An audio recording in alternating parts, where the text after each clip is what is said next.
我們打開銷售預訂單頁面，選擇進行銷售的客戶、門店，再選擇銷售的商品，錄入數量。錄入完成後提交即可。如果我們不需要預訂，也可以直接載入付單，錄入提交即可。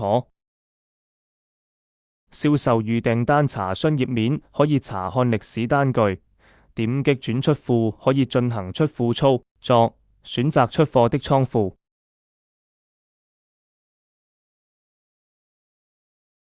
錄入我們收款的賬戶及金額，系統會根據客戶折扣自動計算蝕後金額。注意，收款夾計金額不可以大於蝕後金額。錄入完成後提交即可。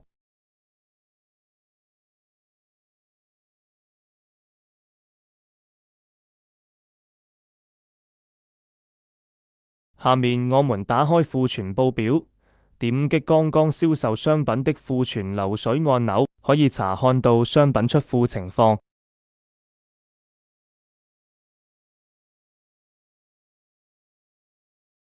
如果我們單據錄入錯了，直接點擊作廢按鈕，重新錄入即可。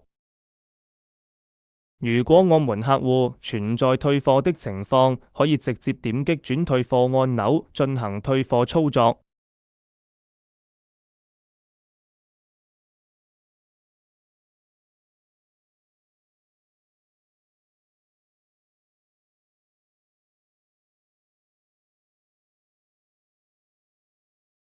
退貨的商品需要選擇處理方式。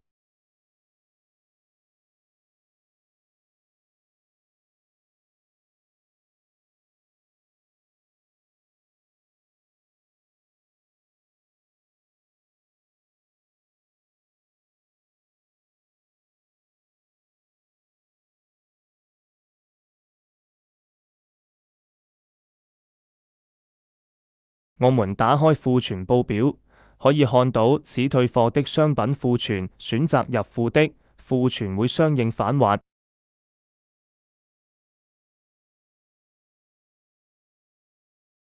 最後打開銷售統計報表，可以深度分析銷售商品和客戶情況。